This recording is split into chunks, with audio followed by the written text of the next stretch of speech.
Assalamualaikum warahmatullahi wabarakatuh. Para pendengar yang terhormat, selamat pagi. Sekarang kita meneruskan lagi membicarakan tentang hal cinta atau mahabbah yang terpaku terhunjam dalam hati tiap-tiap orang sufi. Orang yang telah membersihkan jiwanya supaya lebih dekat dia kepada Tuhan. Ibaratnya, kalau kita pergi ke kaca besar yang ada di hadapan kamar kita. Kalau kaca itu kotor atau berkabut, hendaklah dibersihkan lebih dulu kotorannya itu atau kabutnya itu. Sehingga jernih. Apabila telah jernih, jelas muka kita kelihatan di dalamnya. Maka kalau sekiranya kacanya sendiri kotor, berdebu, berkabut, terhalanglah kita untuk melihat apa hakikat yang sebenarnya daripada diri itu. Dan lebih celaka lagi kalau kabut itu terjadi di balik di sebelah sana, sehingga tidak dapat kita menggosok, dia berkabut juga.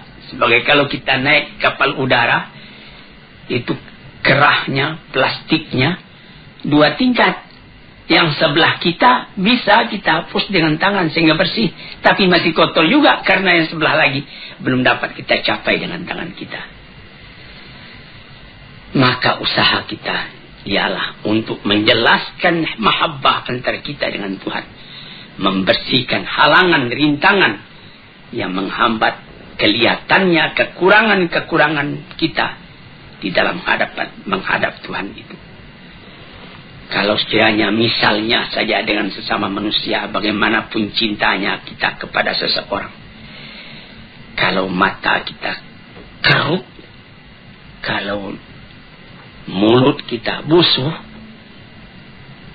tentu saja tidak sanggup kita mendekati. Yang kita dekati itu jauh daripada kita. Dilihat bukan dia yang salah, kita yang salah. Ini pembersihan. Sebab itu maka sekarang kita masuk kepada yang ke-9. Dulu baru 8. Yaitu memandang banyak walaupun sedikit kita punya kesalahan. Dan memandang sedikit walaupun banyak ketaatan kita. Ini yang ke-9, kita punya penutup dulu, lalu kita janjikan akan masuk kepada yang ke-9. Yang ke-8 itulah dia. At-tasi'u yang ke-9, mu'anaqatul ta'ah wa mubayanatul mukhalafah. Mu'anaqah artinya berpeluk-pelukan. Kita memeluk kepada yang kita peluk, dia pun membalas pelukan kita. Kalau sekiranya kita dengan manusia, misalnya ada kawan kita kembali dari Mekah. Di Mekah baru saja kejadian Masjidil Haram diduduki oleh orang-orang pendurhaka. Kawan kita juga belum pulang. Setelah ditunggu lamanya 17 hari. Alhamdulillah selamat Masjidil Haram tadi daripada serangan. Dan dapat ditaklukkan orang-orang yang memperbuat onar tadi. Kawan kita pun dapat pulang. Kita pergi sambut dia ke Halim Perdana Kusuma. Atau seperti ke Polonia di Medan. Atau ke tempat yang lain. Baru dia turun dari tangga kapal udara itu kita ketemu. Kita penuh dia peluk kita, kadang-kadang air mata turun, jatuh. Saking cintanya kita kepada dia. Kita sudah berdebar hati kalau dia mati di Mekah. Meskipun dari mati di Mekah itu juga mencapai kesucian. Dia pun menangis, kita menangis. Karena adanya cinta dalam hati. Itu mu'anaqah namanya. Berpeluk, bercium antara kita dengan kawan kita tadi. Ini kita berpeluk, bercium dalam perasaan dengan Tuhan. Mu'anaqatut ta'ah. Karena ketaatan kita kepada Tuhan. Di situ, saudara-saudara yang terhormat, payah saya menerangkannya. Karena saya pun baru mencoba baru melatih diri, belum sampai kepada taraf yang tertinggi. Bagaimana perasaan kita kadang-kadang apabila kita sampai kepada bacaan inna salati wa nusuki wa mahyaya wa mamati lillahi rabbil alamin la syarika lahu wa bidzalika umirtu wa ana minal muslimin. Sembahyangku, ibadat, bahkan hidupku dan matiku semua aku serahkan kepada Allah. Ini kita bertelut, menundukkan kepala, melintuhkan hati, menegakkan taat setia kepada Tuhan.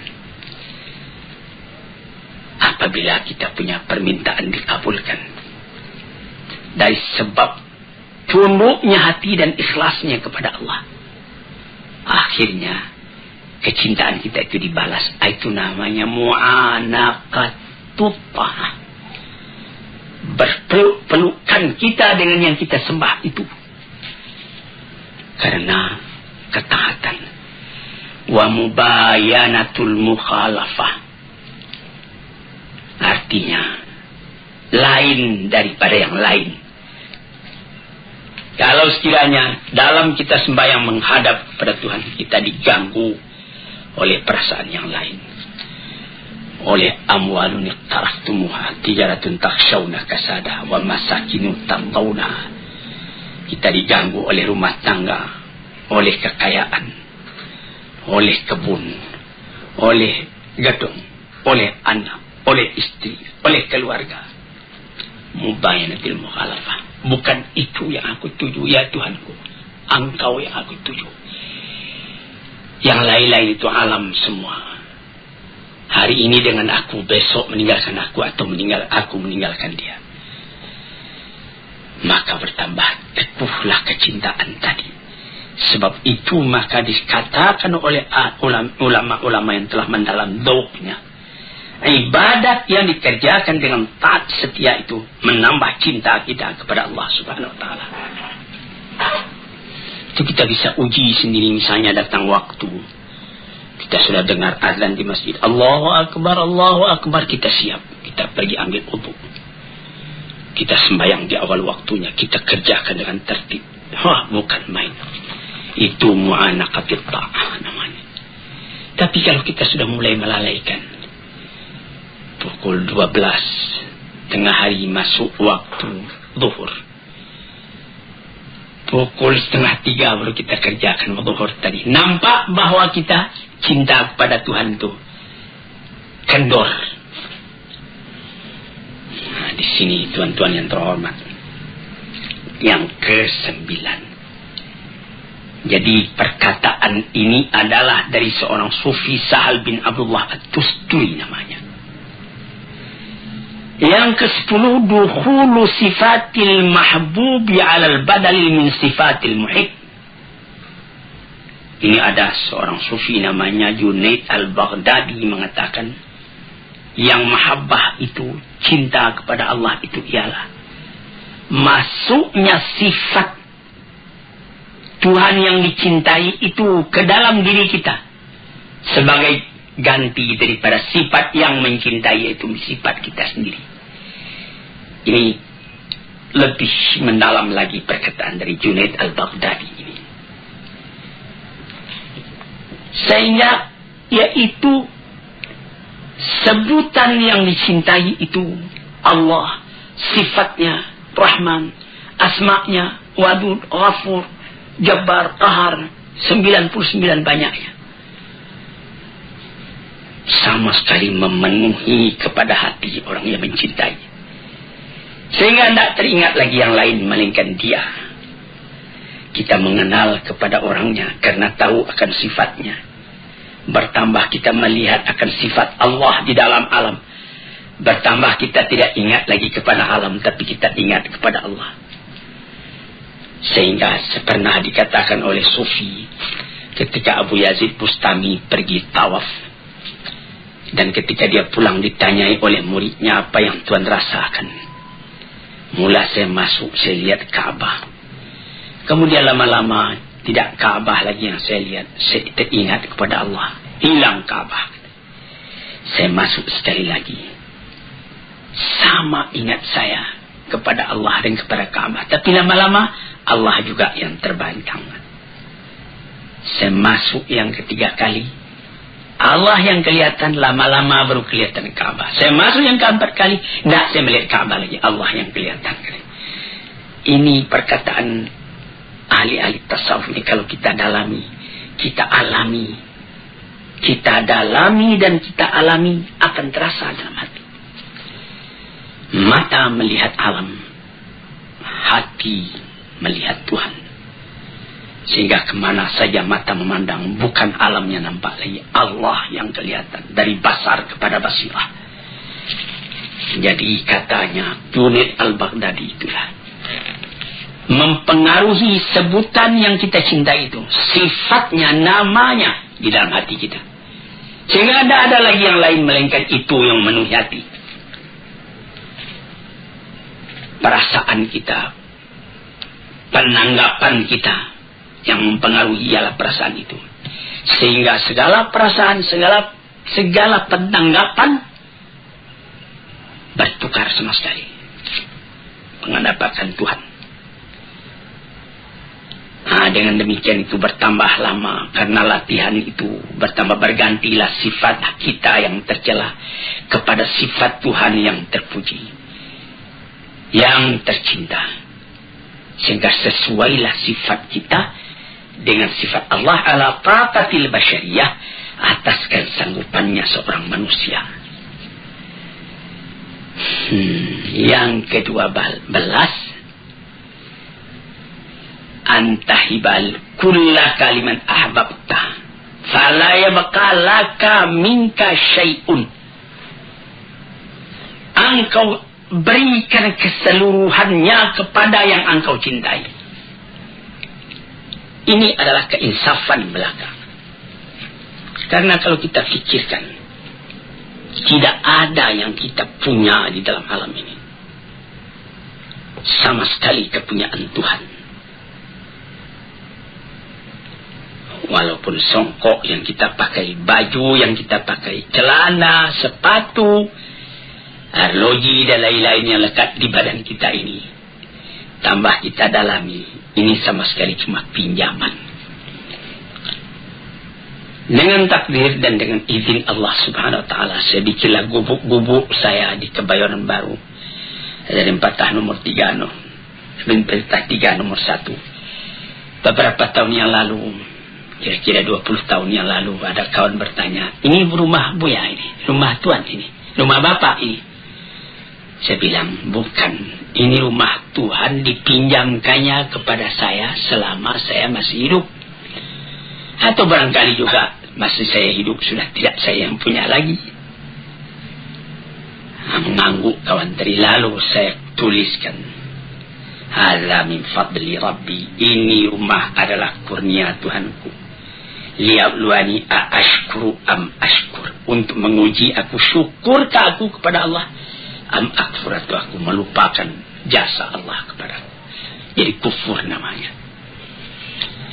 Rumah tangga, sawah berjenjang, bandar buatan, mobil dan lain-lain sebagainya, itu pinjaman semua. Jangankan itu, nyawa kita sendiri pun pada hakikatnya bukan kita yang punya. Kenapa begitu? Yang kita punya kan kita menguasainya. Apakah Tuhan berkuasa atas nyawa Tuhan? Apabila maut datang, la yasta'khiruna sa'atan wa la yastaqdimun. Perintah Allah datang, Tuhan dipanggil ke hadratnya, satu saat tak boleh terkemudian, satu saat tak boleh terdahulu. Bukan atas kehendak kita, tapi atas kehendak Tuhan. Jadi dengan jalan seperti itu, kita pun insaflah. Karena memang tidak kita yang punya. Berikan semua kepada Tuhan. Tidak ada di tangan engkau suatu juga lagi, melainkan pinjaman dari Tuhan. Inilah perkataan dari Abu Abdullah Al-Qurashi, seorang sufi lagi. Demikianlah kata beliau tujuan cinta dan hukumnya.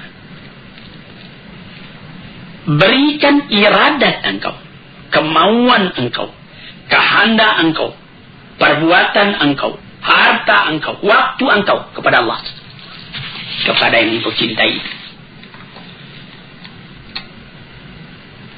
Engkau jadikan semuanya itu terikat di dalam ridha Allah dan kecintaan Allah.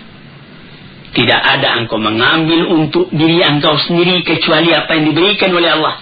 Dengan keinsafan, ini pinjaman. Fata'khudahu maninhu lahu. Engkau boleh ambil itu semua dengan tidak engkau lupakan bahwa ini cuma pinjaman. Yang ke-12, antamhu minal qalbi ma siwal mahbub. Ini perkataan Shibli. Tadi itu ada perkataan dari Abdullah Al-Tusturi, Sahal bin Abdullah Al-Tusturi. Ada perkataan Junaid Al-Baghdadi, ada perkataan Abdullah Al-Qurashi. Sekarang perkataan Shibli. Apa kata beliau? Antam huwa minal qalbi ma siwal mahbub. Hapuskan dari hati selain dari yang kita cintai. Jadi la ilaha illallah dilanjutkan lagi. Apa lanjutnya? La maujud illallah. Tapi di sini juga lebih mendalam ini. Kalau tidak hati-hati nanti kita bisa jadi wahdatul wujud. Tapi jangan mesti sampaikan, yaitu tidak ada yang ada ini kecuali Allah punya. Aku sendiri pun dia yang punya. Kalau kita punya cinta sejati kepada Allah mau didudukkan, inilah kesempurnaannya, kata Shibli. Selama dalam hati ada sisa lagi tempat buat yang lain, cinta itu sudah meragukan. Ini yang ke-12. Yang ke-13, iqamatul itabi 'ala dawam. Tegakkan penyesalan selalu. Tegakkan penyesalan selalu. Apa maksudnya? Allah tazala atiban 'ala nafsika fi marbatil mahbub. Wala tarda lahu fiha amalan wala halan. Yaitu engkau selalu menyesali dirimu. Apakah pekerjaanmu ini sudah sempurna? Masih belum. Masih banyak yang kurang. Nikmat terlalu banyak sebagaimana di dalam nomor 7 dulu, istiqlalul kathir min nafsika wa istiksarul qalil min habibika. Memandang sedikit walaupun banyak yang engkau kerjakan. Memandang banyak walaupun sedikit nikmat yang engkau terima dari Tuhan. Tuan-tuan yang terhormat, kalau tuan pelajari, tuan renungkan pengajian tasawuf ini, barangkali banyak kesulitan dalam rumah tangga yang dapat tuan obat sendiri. Saya hampir tiap petang orang datang ke rumah saya, mengadakan konsultasi, menanyakan keadaannya, menyebut kesusahannya dan lain-lain sebagainya. Ada yang mengatakan, saya sudah menjalankan fatwa Bapak. Saya sudah tahajud kalau malam. Kalau siangnya saya sudah sembahyang duha sampai 8 rakaat. Saya sudah mengerjakan sembahyang tobat hampir saban hari. Saya sudah mengerjakan sembahyang tasbih dan lain sebagainya. Apakah itu sudah sempurna? Disinilah kajian ke-13. Selalu tanyai diri. Karena menurut yang saya terima dari guru saya, ayah saya, Syekh Abdul Karim Amrullah, beliau mengatakan dalam riwayat yang beliau baca, Sayyidina Abu Bakar Siddiq itu badannya kurus, matanya cekung, perutnya kempis. Lalu ditanyai orang, inilah yang beliau anukan. Selalu menyelidiki diri, menyesali diri masih kekurangan. belum tercapai apa yang dikehendaki oleh Tuhan yang dicintai. Pandang diri ini kecil. Orang yang semacam engkau kecilnya akan mempertalikan cinta dengan Tuhan yang maha besar, maha agung. Siapa engkau, wahai? Tiliklah diri, apakah sudah sampai taraf iman kita, taraf amal kita, ibadat kita kepada yang patut. Sampai Nabi kita sallallahu alaihi wasallam sendiri saban malam beliau tahajud. Siti Aisyah juga tahajud. Habis tahajud beliau sudah tidur kembali istirahat. Nabi masih saja tahajud. Hatta tawarramat qadamahu, sampai pegal dia punya kaki keduanya. Siti Aisyah bertanya, mengapa sebanyak itu Tuhan sembahyang? Padahal Tuhan punya dosa kan sudah diampuni. Apa jawab beliau? Alam akun abdan syakura. Apakah tidak pantas kalau aku bersyukur kepada Tuhan, katanya. Dan pun Nabi mengatakan, orang yang beriman itu memandang dosanya sebagaimana dia duduk di bawah bukit, takut jatuh bukit itu kepada dirinya. Tidak ada dosa yang kecil, semua dosa dianggapnya besar. Yang di dalam kata modern tabkitul bangir, atau tolakkan hati atas perbuatan sendiri yang salah. Sekian 24 jam sehari semalam disediakan buat beribadat kepada Tuhan. Tidaklah cukup kita memenuhi yang 24 jam itu dengan ibadat. Melainkan kelalaian juga yang ada. Kita sembahyang, tapi kita berjalan lagi, kita bekerja lagi. Memang Tuhan juga yang menyuruhkan. Tapi berapakah lamanya kita ingat kepada Tuhan? Nah, inilah yang nomor 13. Yang ke-14.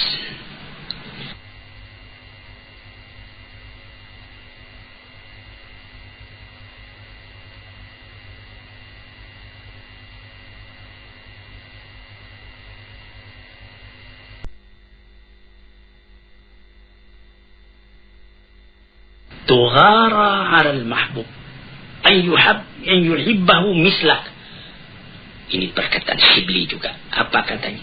Engkau cemburu kepada Tuhan yang engkau cintai itu. Kenapa?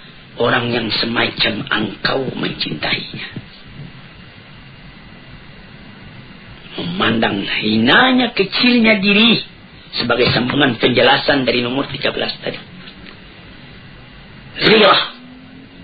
Apakah baru yang saya dapat kerjakan dalam umur yang terbatas ini, dalam tenaga yang terbatas ini, dalam angan-angan yang menggeret langit, tetapi kita tidak dapat terbang ke udara. Jadi terpandang besarnya Tuhan, terpandang kecilnya diri, dan diri yang kecil itu tidak dapat melepaskan diri dari rahmat dan nikmat Tuhan. Apakah usahaku membalas kesalahan yang begini saja kepada diri? Ini salah satu kemajuan dalam rohani manusia. Sekian dulu, nanti lain hari kita sambung lagi. Assalamualaikum warahmatullahi wabarakatuh.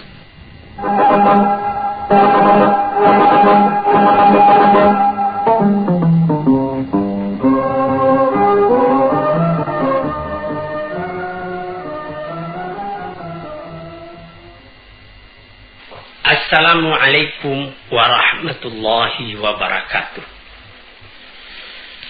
Para pendengar, peminat kuliah subuh yang saya cintai dan saya hormati, saya ucapkan selamat pagi dan selamat mengerjakan ibadat sembahyang subuh.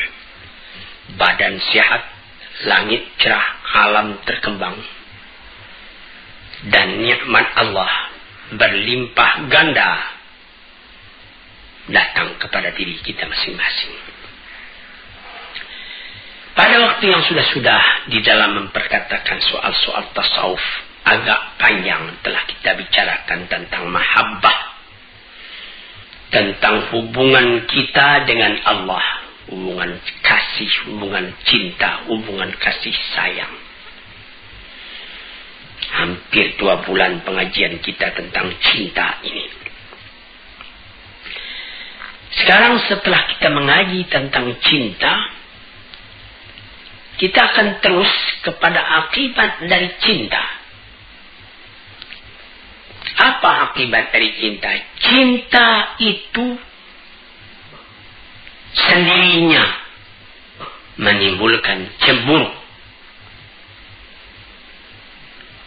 atau menimbulkan ghirah dalam bahasa Arabnya. Dalam keadaan yang lain, di dalam bahasa yang populer juga disebut fanatik. Kalau orang mengakui cinta kepada Allah tetapi tidak ada ghirahnya, orang yang mengakui cinta kepada agamanya tetapi tidak ada cemburunya apabila agama itu diganggu orang, apabila keyakinan hidupnya kepada Tuhan dicimoohkan orang misalnya, maka tidak ada baginya konsekuensi dari cinta. Sebab cinta itu menghendaki kesatuan fikiran kepada yang dicintai itu. Sekarang ini kita masuk membicarakan tentang soal ghirah itu, soal cemburu itu. Ini panjang lebar juga dibicarakan di dalam Al-Quran ataupun di dalam hadis, yang mula-mula dijadikan menjadi dasar ketika membicarakan tentang ghirah, tentang cemburu, atau dalam bahasa sehari-hari yang telah banyak kita pakai tentang fanatik, adalah sabda Allah Subhanahu wa Ta'ala yang tersebut di dalam Al-Quran. Innama harrama rabbiyal fawahisha ma zahara minha wa ma batan. Apa artinya? Sesungguhnya tidak lain yang diharamkan oleh Tuhanku ialah perbuatan yang keji, baik yang nyata atau yang tersembunyi. Jangan berbuat keji. Keji itu menimbulkan ghirah dalam hati orang yang beriman. Ini dijelaskan di dalam hadis yang dirawikan daripada Abdullah bin Mas'ud radhiyallahu anhu, sahabat Rasulullah, di dalam sebuah hadis yang sahih riwayat Bukhari dan Muslim. Qala Rasulullah sallallahu alaihi wasallam, ma ahadun aghyar min Allah. Tidak ada sesuatu jua pun yang lebih cemburu dari Allah. Allah itu sangat pencemburu. Buktinya ialah dia mengharamkan segala perbuatan yang keji, baik yang terang atau yang tersembunyi. Allah tidak mau itu.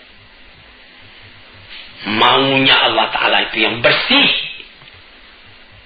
Jadi kita mesti berusaha. Tambah lama kita tambah bersih, tambah kita dekat kepada Allah Subhanahu wa Ta'ala. Tambah kita punya cinta berpadu dengan Tuhan. Nah, di sini kita melihat Tuhan Allah itu katanya dalam hadis ini, tidak ada seorang pun yang lebih cemburu dari Allah. Setengah daripada tanda cemburunya, Tuhan itu mengharamkan perbuatan yang keji, baik perbuatan itu nyata, kelihatan, atau perbuatan itu batin. Perbuatan yang misalnya yang lahir, misalnya anak muda mengganggu seorang gadis misalnya di tengah jalan, itu namanya perbuatan keji. Atau tidak kelihatan oleh orang lain, tapi dalam hati kita sendiri ada niat busuk. Nah, itu amabatan namanya. Kita ketawa dengan orang, tapi kita punya hati benci kepada orang. Nah, itu namanya yang batin itu. kita hendak menganiaya kepada orang tadi.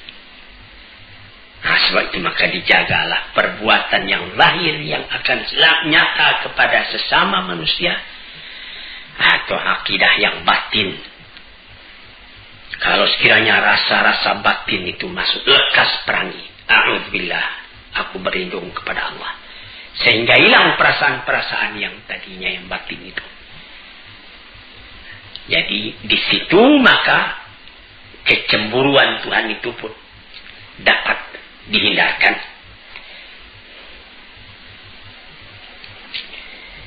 Lantas kemudian sambungan hadis, wa ma ahadun habba ilahi madah min Allah.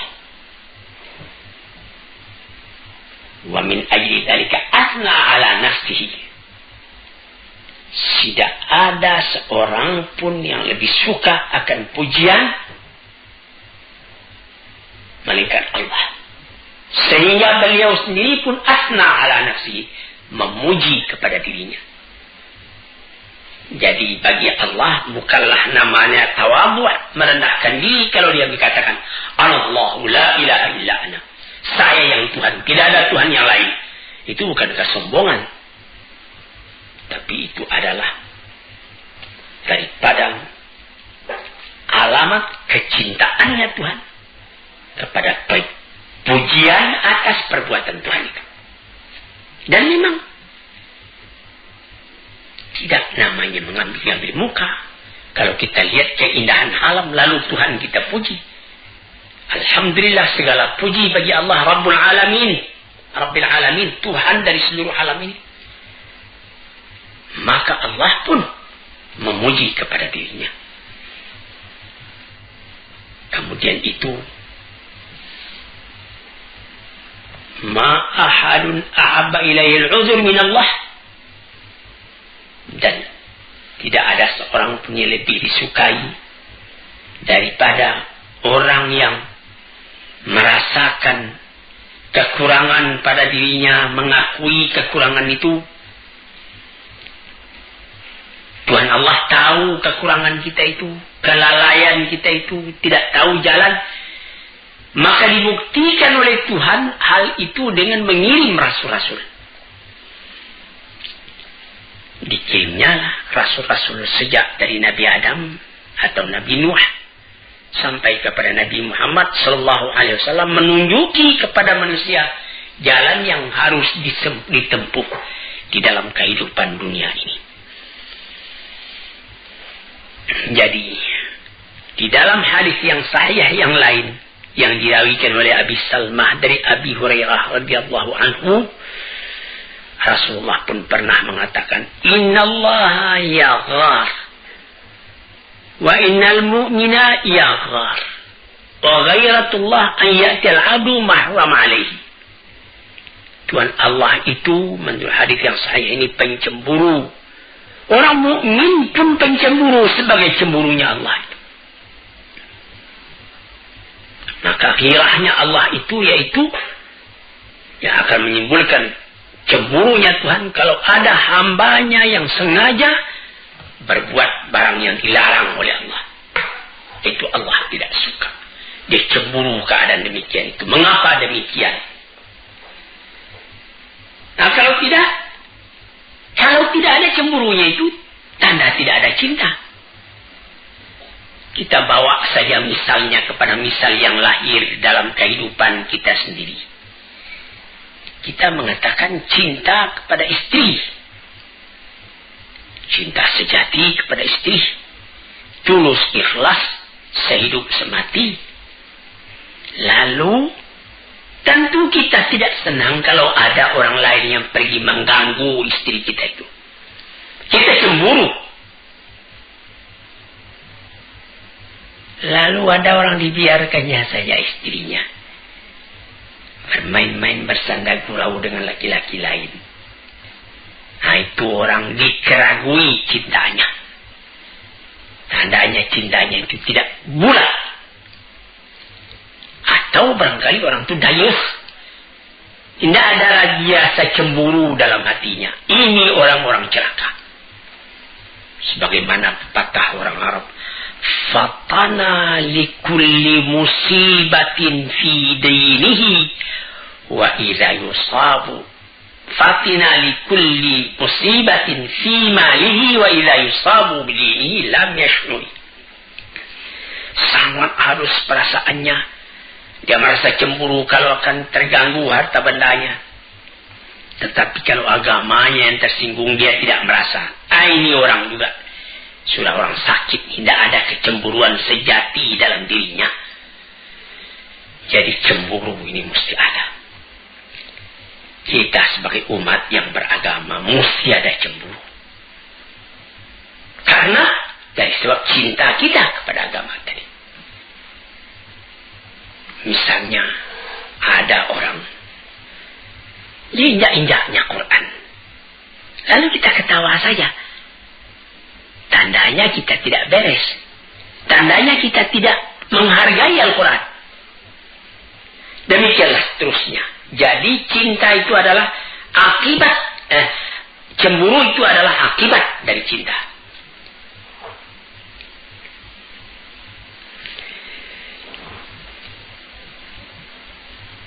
Termasuk di dalam cinta itu disebutkan di dalam surat dalam Quran, wa idza qara'tal qur'ana ja'alna bainaka wa bainal ladzina la yu'minuna bil akhirati hijaban mastura. Ini orang yang tidak timbul cemburu dalam hatinya. Apabila engkau baca Al-Quran, kami jadikan di antara engkau dan di antara orang-orang yang beriman, yang tidak beriman kepada hari akhirat, ada dinding penutup. Ya, benar. Misalnya orang yang beriman didengarnya Al-Quran. Wa idza tuliyat alaihim ayatuna zadathum imana. Apabila dibacakan orang kepadanya ayat Al-Quran, bertambah imannya. Tapi ada orang saban hari membaca Quran, tidak tergeser kepada hatinya, cuma baca saja. Nah, itu hijaban mastura, ada dinding itu. Yang apatah lagi orang yang memang tidak senang mendengarkan Quran.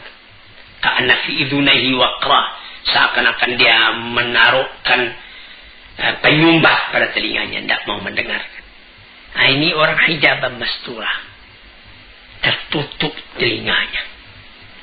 Sebab itu tidak ada gairahnya. Jadi jangan tuan tuduh kalau orang yang cintai kepada agamanya, lalu dia sembahyang dia awal waktu, atau dia dalam perjalanan, hari sudah sore, waktu asar sudah hampir habis.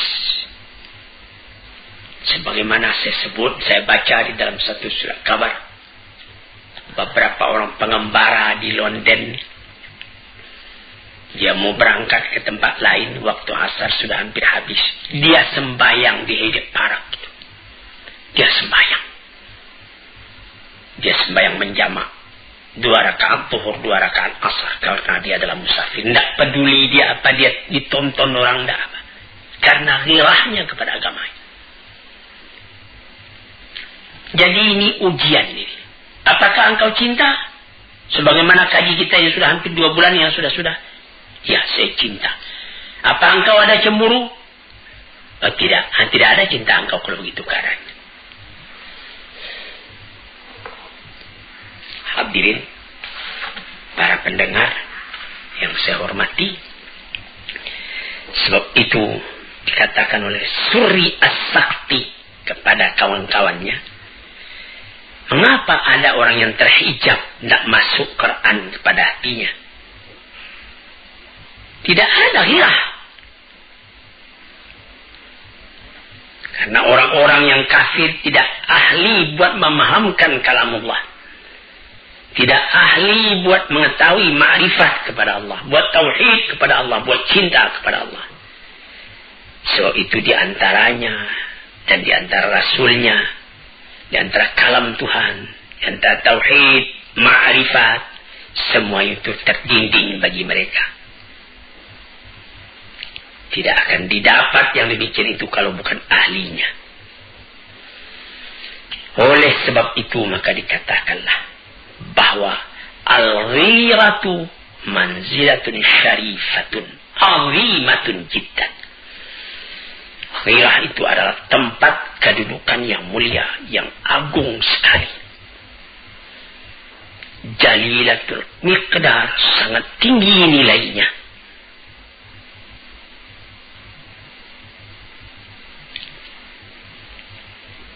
Nah, di situ. Jadi ghirah itu yaitu tidak suka dicampuri, tidak suka diganggu gugat hubungan kita yang begitu mesra dengan yang paling kita cinta. Dan sangat kita menjaga agar cinta yang menghubungkan kita kepada yang kita cintai itu, yaitu kepada Allah Subhanahu wa ta'ala, tetap melekat kepada kita. Jangan terganggu oleh yang lain. Nah, disitulah maka dikatakan bahwa ghirah itu yang pertama sekali ialah ghirah kepada diri kita sendiri, kepada hati kita sendiri. Apakah baru yang dapat kita kerjakan buat mencapai cita kita mendekati Allah? Di manakah kekurangan kita? Bertambah kita banyak memikirkan itu, bertambah menyesal kita kalau ada kekurangan, bertambah kita buru lagi, menambah lagi, menjauhi sifat-sifat yang tercela, memenuhi diri dengan sifat-sifat yang terpuji. Itulah ghirah yang menjadi keistimewaan dari jiwa yang suci, yang bersih, yang tinggi.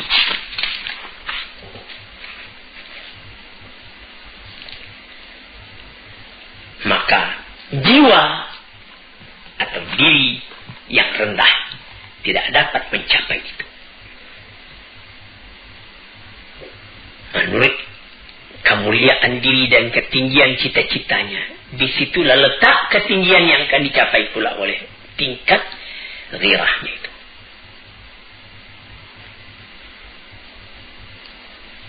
Dibagi pula oleh ahli-ahli tasawuf ghirah itu. Ghirah Allah kepada hambanya dan ghirah hamba terhadap Tuhannya. Bagaimana ghirah Tuhan terhadap kepada hambanya? Yaitu bahwa Tuhan tidak suka kalau Tuhan itu dipersekutukan dengan yang lain. Tidak ada yang lain yang dapat engkau persekutukan, engkau samakan dengan Allah. Satu, ahad. Sehingga Bilal bin Rabah, ketika dia sudah dijemur di cahaya matahari, dihimpit badannya dengan batu, cuma tunjuknya saja yang bergerak, cuma tinggal tunjuk. Ahad, Allah satu, Allah satu. Nah, itulah. Di dalam badan menderita, hati senang karena teguhnya yang ghirah kepada keyakinan.